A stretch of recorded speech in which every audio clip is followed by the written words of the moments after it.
Welcome to AARP, Arizona Hispanic Connection. Educate. Celebrate. Connect.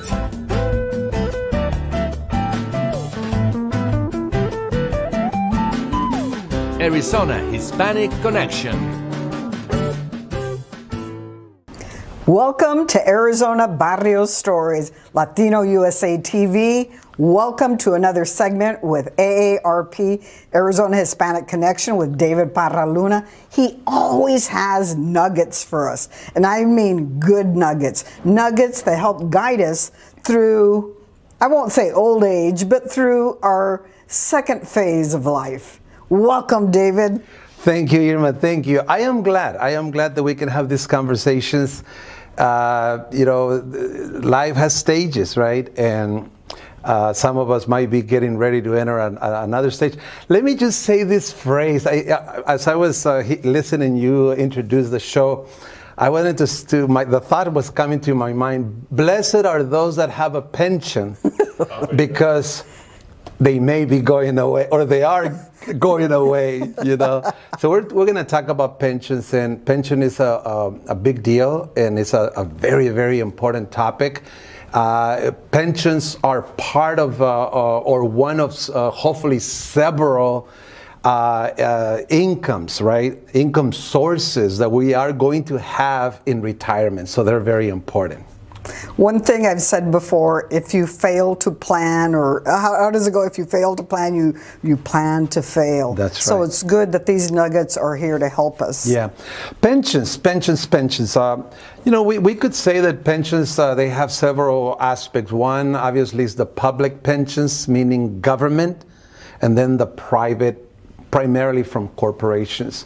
I wanted to do a little bit of history. I know you in your former life, you were a teacher, and I'm sure that you're familiar with a lot of stuff about history, right? But I felt that to talk about pensions in the context of how they came about and how they're literally phasing out when the 401ks of the world were introduced. I think it's worthwhile to kind of review because pensions, as I got into the history of it, they are here by design.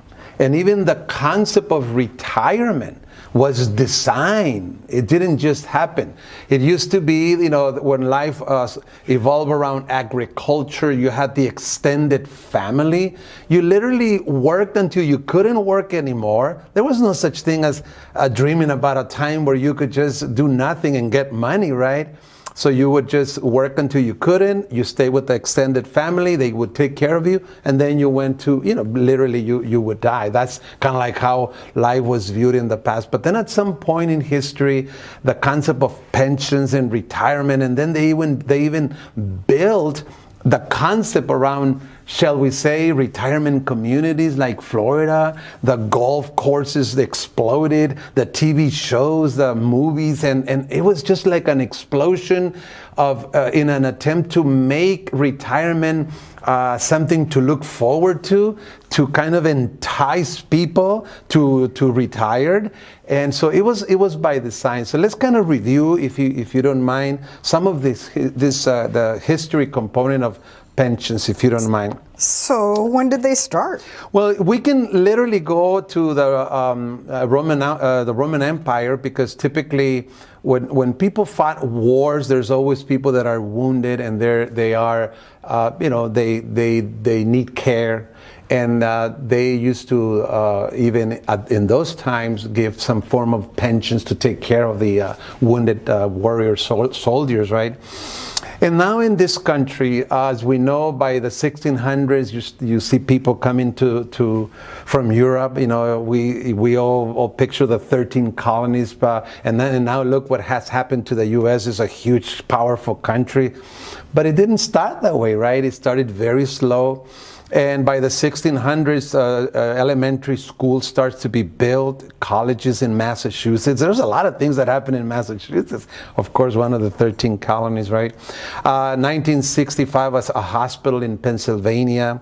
Land for public schools, the so-called land grants in the Northwest Territory. So schools begin to be built in hospitals, obviously. And then by 1789, the federal government accepted the responsibility of providing pensions, right, to disabled veterans of the Revolutionary War. So it seems like the first kind of care pensions were surrounded around or evolved around the Revolutionary Wars and stuff, and mainly for veterans, right? So by 1793, we have the first local health department formed in Baltimore. Then I'm sure a lot of us have heard of Thomas Paine, right? Thomas Paine in 1795 wrote a pamphlet called The Agrarian Justice.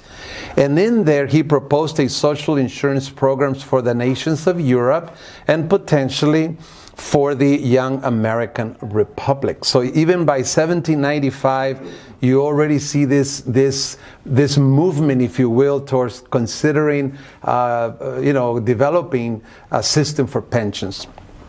Then in 1796, the Boston Dispensary is founded. And then in 1798, the Marine Hospital Service was established by an act of Congress to provide for the temporary relief and maintenance of sick and disabled seamen. And then eventually in 1799, the Marine Hospital Services was extended to the Navy men. So here we see already by 1799, hospitals, schools, but again, it all evolved around service. That was first, basically. So we're talking about, again, pensions. I would like to read something that was in this pamphlet that on the Agrarian Justice by Thomas Paine. I think it's worthwhile. It says that this is the title of a pamphlet written by Thomas Paine and published in 1797, which proposed that those who possess cultivated land owe the community a ground rent, which justifies an estate tax to fund universal old age and disability pensions and a fixed sum to be paid to all citizens upon reaching maturity. So this is 1795. Again, the concept of pensions building, right? Building. Then 1831, the first trade union unemployment insurance plan was adopted in the U.S. Trade union. So unions was another big element of that started enjoying pensions, right? And then in 1847, the American Medical Association was funded and began the formation of state and local societies. Let's see, it's 1857. The first municipal pension fund was established, providing disability and death benefits of New York City police. So again, private, right? The servicemen, the veterans, and people who work in government, basically, which is what we call now the public pensions. So something very interesting happened in 1875. The first private pension plan in American industry was adopted by American Express. How about that? Wow. American Express adopted the first private pension plan. And then at that time, 1881, Germany started basically studying how to set up a social security program. And believe it or not, our Social Security program in 1935 literally learned, copy, if you will, from a German Social Security system. Many people might not know that. Good information, good history. Yeah, so here we see again the development of pensions and how they obviously for someone to offer pensions, especially even the private and then the public, or both actually, they have to have good revenue, right? Because they have to fund. Yeah, the or you're going to pensions. get that money to Right. help people out. Yeah. So let's move on a little bit more. In 1882, the Northern Pacific Railroad Beneficial Association was started. So again, here we go. Again, the industries, the bigger ones, the railroad, when the railroad came to basically cover the whole country, across country, right? And then again, I said 1889, Germany became the first nation of the world to adopt an old age social insurance program. I'm not sure I like that word old age, but okay. I know. It's kind of it's something that at AARP we definitely do not want to use it. This is basically a historical words that are on in history, right? Let's see. Then in 1896 we have Fidelity Mutual Life Insurance Company became the first American life insurance organization to provide disability benefits. So again, is the evolution of the concepts, right? I would like to move a little bit faster because I'm afraid time is going to get us, as always, right? There was an act of government, the Internal Revenue Act of 1921, that was to kind of build protections because the funds, were not that secure and they were not that high. So the government kind of got involved to regulate and make sure that even when the companies went belly up, so to speak, that the folks would still have their pensions, right? So let me go a little bit faster than that at this point. So then. Let me just move really fast, and in the next show I'll cover some of the things that I left out. But at some point they realized that they needed to incentivize the older workers. And there was not the culture to just, for folks to say, you know what, I just want to stop working. That was not the culture. So the pensions were kind of like a tool to incentivize folks, to retire. Why? Because of the high unemployment.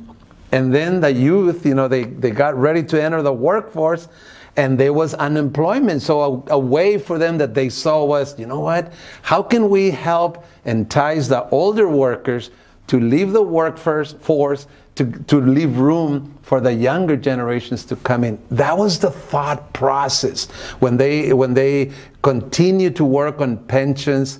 And then later on, Florida was one of the first states that started developing retirement communities, and then the golf course came along, the TV shows, and then the movie industry started producing this concept so that folks can look forward to something, after work. So that's how the concept of retirement was built. I say again, it was by design. It was not. It didn't just happen. This thing was an evolution of processes of folks. But the bottom line is that they wanted to provide a way for the older folks to look forward to. Pensions is definitely one thing that is going to be critical for retirement. The sad thing is that most companies these days are not offering. So in the next program, we would like to basically define roughly how pensions work, and those of us who are fortunate to have them, to learn how they work, and then those that are looking for work, sometimes this is a good thing to pay attention to, and if there's a company that offers a pension, those jobs should be preferred over others, even when they pay a little bit more. David, thank you for the history lesson. I do love history, and I like the fact that it hits all people. I mean, it doesn't matter what stage of life you're in. Mm-hmm. It's something that we need to be aware of, and I mean, money doesn't just drop out of the sky to take care of us, right. But it's a good lesson to get that background. Definitely. Thank you. Thank you for this episode. I'm excited about the next episode to get a little bit more info. Yes. Thank you for joining us today. Of course. My pleasure. Thank you for joining us today. No matter what stage of life you are in, this information, these nuggets are important. Maybe you don't like history, but you know what? Still, These tidbits are important. As usual, I want to say thank you for joining us. Thank you for being a part of Arizona Barrio Stories, Latino USA, and AARP, Arizona Hispanic Connection. Salud, dinero y amor. Thank you, and we will see you soon.